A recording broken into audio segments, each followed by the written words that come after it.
Hey, hey, hey. Hello, everyone, and welcome to this edition of Office Hours with Lanora. Office Hours with Lanora was created by me to help those that are seeking information about starting a career in real estate, as well as for those that have probably started a pre-licensing course in a class or webinar or working online right now, help them to learn their options on or how to successfully pass that course on a first attempt. And last but not least, those of us that have already started a journey in real estate. My goal is to help you stay in the business. So I'm gonna put my glasses on because I'm having a contact irritation day. So, but thank you for joining me on this episode. Today's topic, we're going to talk about the 10 tips to help you survive that very first year in real estate. So 10 tips to help you survive your first year in real estate. I can remember just like yesterday what that was for me. It was scary. It was very, very scary. I didn't know anyone. I didn't even own a home when I started in real estate. So I didn't know what to expect. I didn't know how much money I needed to be successful in real estate. I didn't know just who to go to ask questions to get the help that I may need because I didn't know I had a need.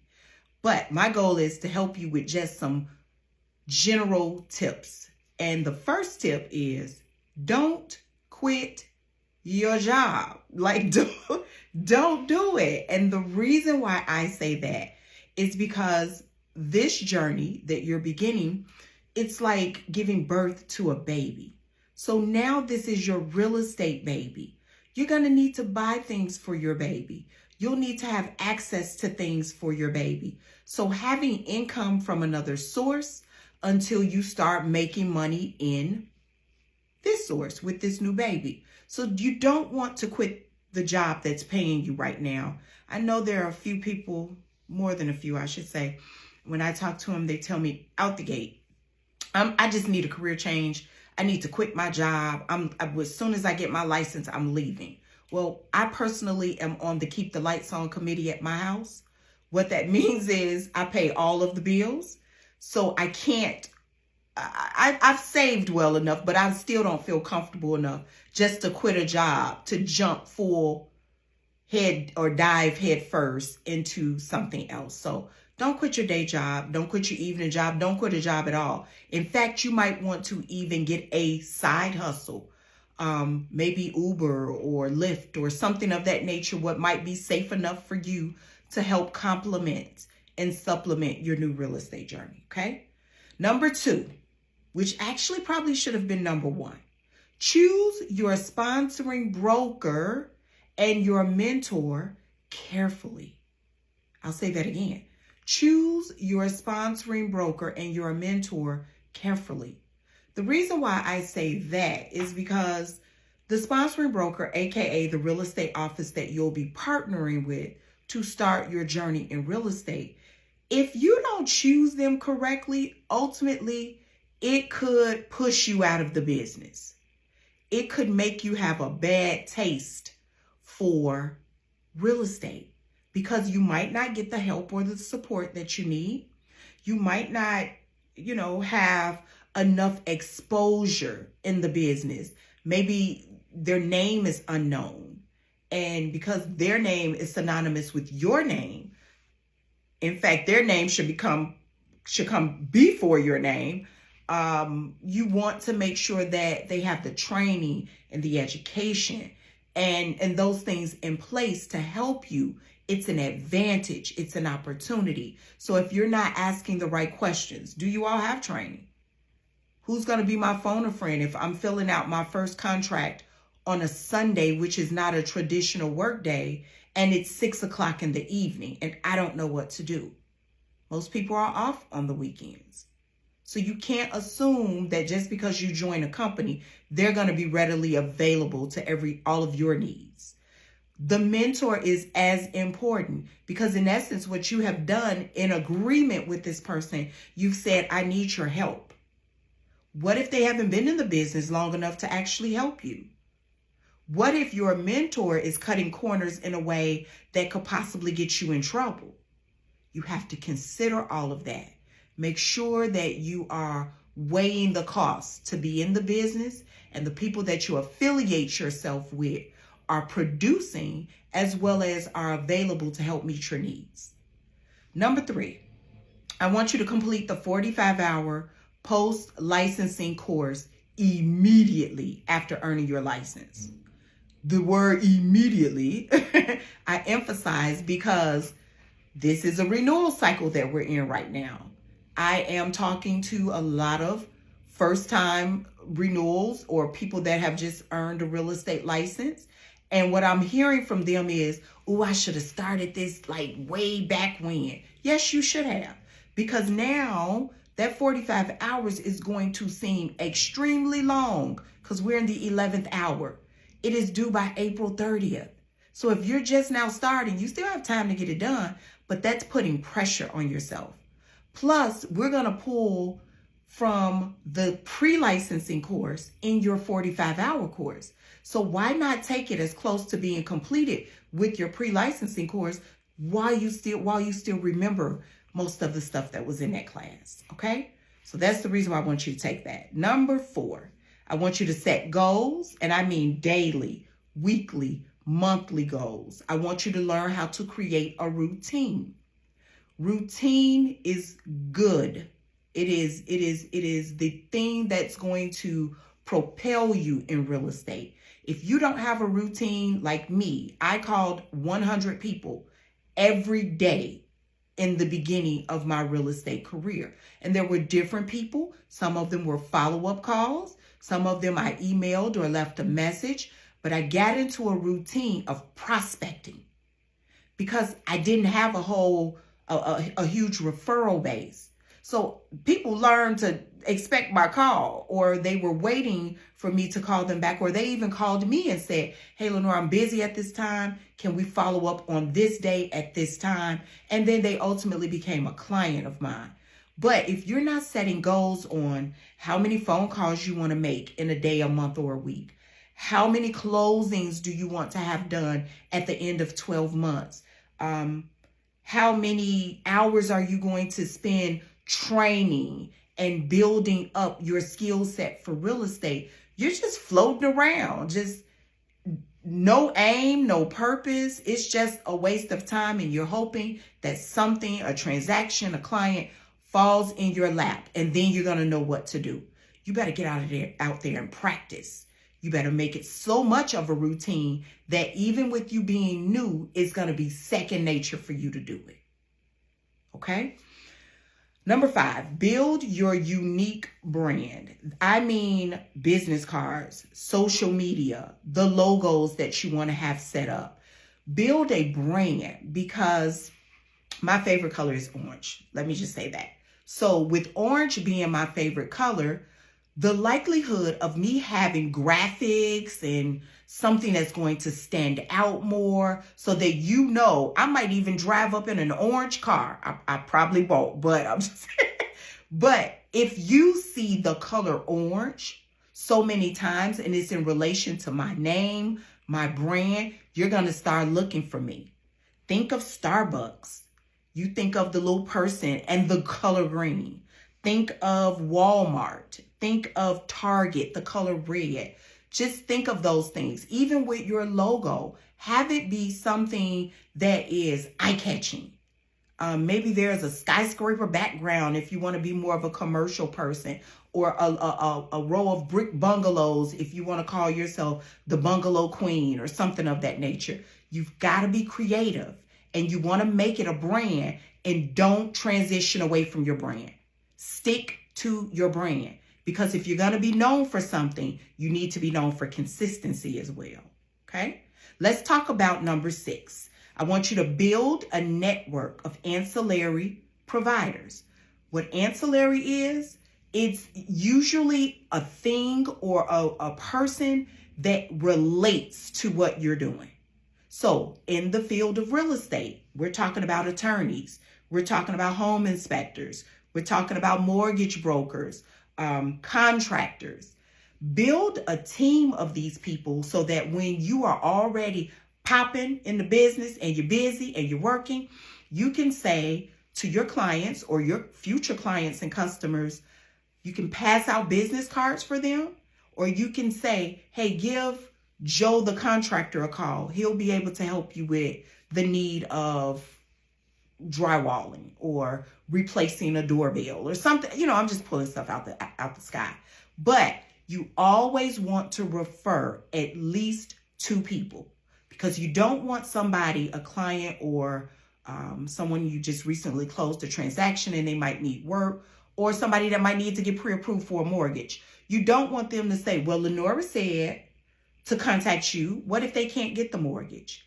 Now, their image of that is tainted because you told them to go to this one person. That's the reason why you want to build a team, so you can pull and give names, and hopefully these people that you're referring are also referring you. So it's another resource or somewhere else to tap in, because they're meeting people. So if you're calling a home inspector to say, hey, my client needs a home inspection, are you available? Can I pass your information along? He or she should be passing your information as well to those people that may not be represented. Okay? All right, let's talk about number 7. We're going to create a budget for your new business, your new baby, and we're going to find a CPA or some type of tax professional to help you calculate your business deductions. I can't stand anything more than a person that is not about their business. And what I mean is, when you start making the money and then here comes Uncle Sam and you are not prepared. Uncle Sam is the tax man cometh. You want to be ready for that person or the entity, the agency, IRS, when that time approaches. We're in that season right now for taxes that are becoming due next week. So you want to prepare for stuff like this. You want to make sure, if you don't do anything else, I want you to get a shoebox. Get a shoebox. Put all of your receipts and business-related things in that shoebox. If you're unsure if it's business-related, put it in there. And you're going to pay somebody to go through your receipts because you're not sure, but you at least need to make sure that it is a deduction that you can claim. So we're talking about advertising costs, postage, office equipment, phone bills, your cell phone. That's now a business expense once you get started. We're talking about mileage, this high gas that we got to pay, that we have to pay for. And I have a truck, so yes, rent, mortgage, utilities. If you use your home as an office space, or quote unquote a home office as defined by the IRS, that is a deductible item, but you need to know what percentage can you write off. That's why it's important for you to get a CPA or some form of a tax professional to help you with this. Okay, let's talk about number 8. And I've already alluded to it in one of the other numbers, but it's prospect every day. You don't get paid every day in real estate. In fact, you don't get paid until you close something.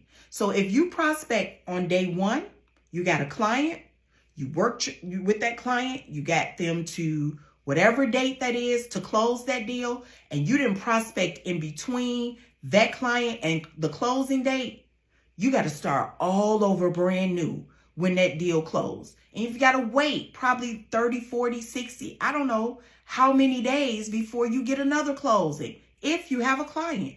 So by prospecting every day, we're building that pipeline of people that ultimately will be getting you closer to that closing table, as well as people that you're going to help realize their real estate dreams and goals. Okay.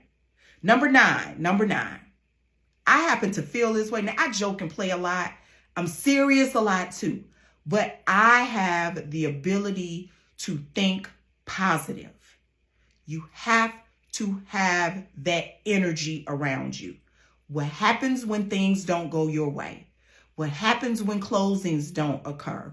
What happens when you get overwhelmed and frustrated and you're brand new to the business and you don't have that mentor in place or somebody that you can talk to that can say, don't worry about it. Wait till this happens this way, or you got to kind of stay in the game and keep your head in the game and keep your head up because it'll change when this season comes in. You need to think positive. Your attitude can determine your altitude. So if you're one of those people that you freak out at the sign of anything, like I have some students, we started classes on Saturday and Monday of this week. So my Saturday students only come on Saturdays. My students that started on Monday, they're in class with us every day this week.